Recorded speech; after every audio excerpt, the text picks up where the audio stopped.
Have you ever felt like your life needed a complete and total renovation? Not just rearranging the furniture, but tearing everything down to the studs. A moment where the foundation you built your world on cracks and you're left standing in the ruins wondering how, or even if, you can possibly rebuild. This feeling of being unmoored, of being profoundly lost, is a deeply human experience. And it's the starting point for one of the most beloved memoirs of our time. When the American poet and professor Frances Mays found herself in her mid-30s, reeling from a devastating and painful divorce, her life felt like a house that had been condemned. The future she had so carefully planned was gone, and she was left with a life in shambles. On a trip to Italy, in a moment of what she calls madness, she did something completely irrational. She used her life savings to buy a dilapidated 300-year-old Tuscan villa named Bramasole. The house was a wreck. The garden was a jungle, the walls were crumbling, and it was filled with the discarded remnants of other people's lives. In short, it was a perfect mirror for her own heart. Under the Tuscan Sun is the story of what happened next, but it is so much more than a simple travelogue or a home renovation story. It is a profound, lyrical, and deeply philosophical meditation on the art of starting over. It's a story about how the slow, patient, and often frustrating work of restoring a house can become a powerful metaphor for restoring a life. It's a love letter to the power of place, to the joy of sensory living, and to the radical act of choosing to create beauty in the wake of heartbreak.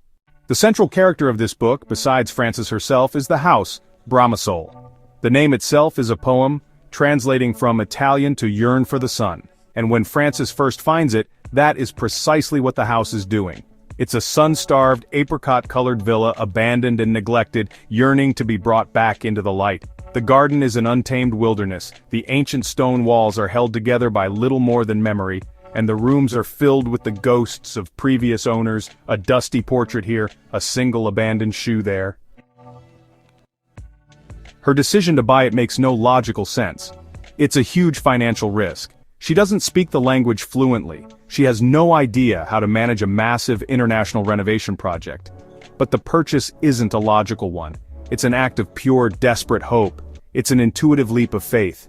In buying this broken-down house, she is giving herself a project, an anchor, and a reason to look forward. She is choosing to invest in a future, even if she can't yet imagine what that future will look like. Bramasole, in its state of beautiful decay, perfectly mirrors her own internal landscape. She too feels abandoned, in need of deep repair, and filled with the ghosts of a past life. The house is a physical manifestation of her own broken heart, and so, the two of them, the woman and the villa, begin a parallel journey of restoration.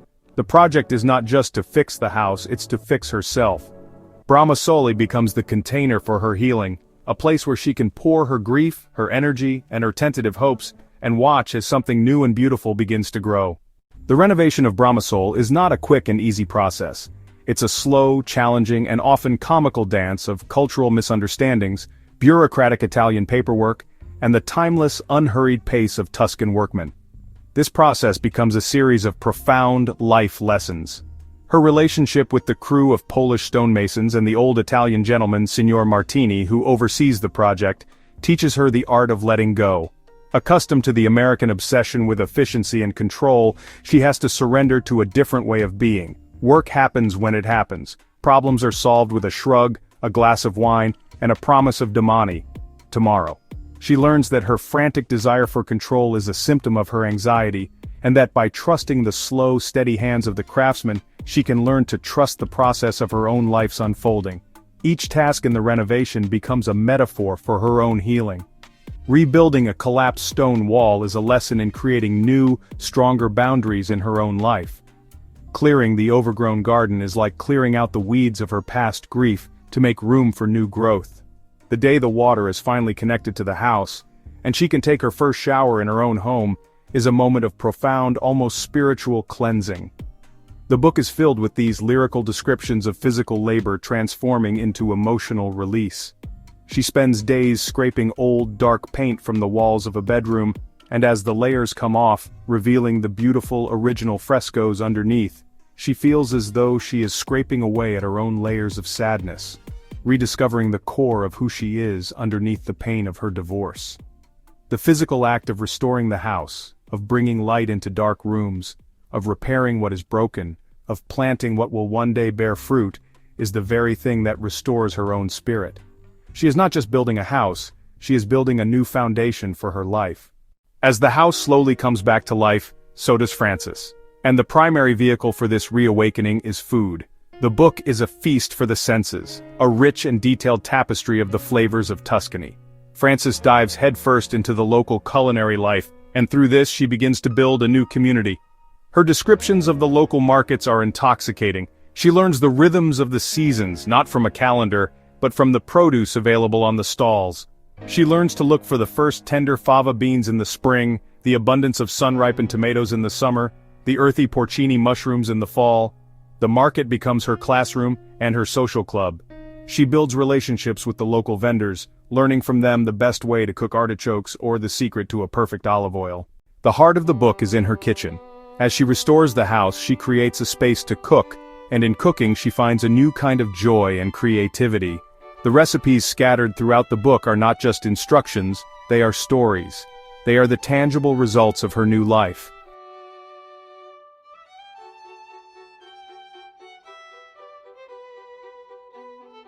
There's the simple pleasure of making her first batch of olive oil from the trees on her own property, a taste she describes as green, peppery, and alive.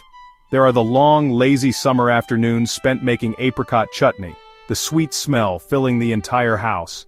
More importantly, food becomes the way she connects with her new friends and neighbors. She hosts lunches and dinners, sharing the bounty of her garden and her kitchen. These meals are not fancy, formal affairs. They are simple, rustic, and joyful. Through the simple, universal act of breaking bread together, she weaves herself into the fabric of this new community. The kitchen at Bramasol becomes the warm, beating heart of her new world, a place of nourishment, connection, and belonging. As Frances settles into her new life, her exploration expands beyond her own property. She begins to dig, both literally and metaphorically, into the deep, rich history of the land she now calls home. She discovers old, overgrown paths on her property that she learns are ancient Etruscan roads, thousands of years old. Walking these paths, she feels a profound connection to the countless generations who have walked them before her.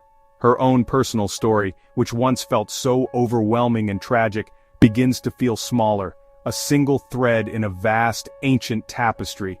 She explores the nearby towns, marveling at the Renaissance art and architecture. She becomes a connoisseur of the local culture, learning the stories behind the frescoes. This is not just tourism, it's an act of rooting herself in her new home. By understanding its past, she feels a deeper sense of belonging in its present. Her connection to the land becomes almost spiritual. She writes about the olive harvest, a communal, ritualistic activity that has gone on for centuries. She tends to her own vines and fruit trees, learning the patient, cyclical rhythms of nature. Ultimately, Under the Tuscan Sun is a powerful argument for a different way of life. It's a rebellion against the modern world's obsession with speed, efficiency, and constant productivity. The greatest gift that Italy gives to Frances is the gift of time. She learns to embrace the art of dolce far niente, the sweetness of doing nothing. Her days are no longer structured by meetings and deadlines, but by the needs of the garden, the progress of the renovation, and the simple, sensual pleasures of the moment. A perfect sun-warmed peach eaten over the sink. A glass of wine enjoyed on the terrace as the sun sets over the hills. A lazy afternoon nap in a hammock. An impromptu dinner with friends that lasts late into the night. This is the core wisdom of the book. A well-lived life is not found in a long list of achievements or a packed schedule. It is found in the small, sensory details of the present moment. Frances Mays went to Italy to find a house, but what she really found was a new way of being. She learned that a home is not just a structure of stone and plaster. You always have the power to pick up the pieces, to find a place to put down new roots, and to slowly, patiently, and lovingly build a new life. The book is a powerful invitation to all of us. An invitation to find our own Bramasol, not necessarily a house in Italy, but a project, a place, or a state of mind. If that's an inquiry that speaks to your soul, then you're in the right place. Welcome to Geeky Philosopher. Subscribe, and let's continue this journey together.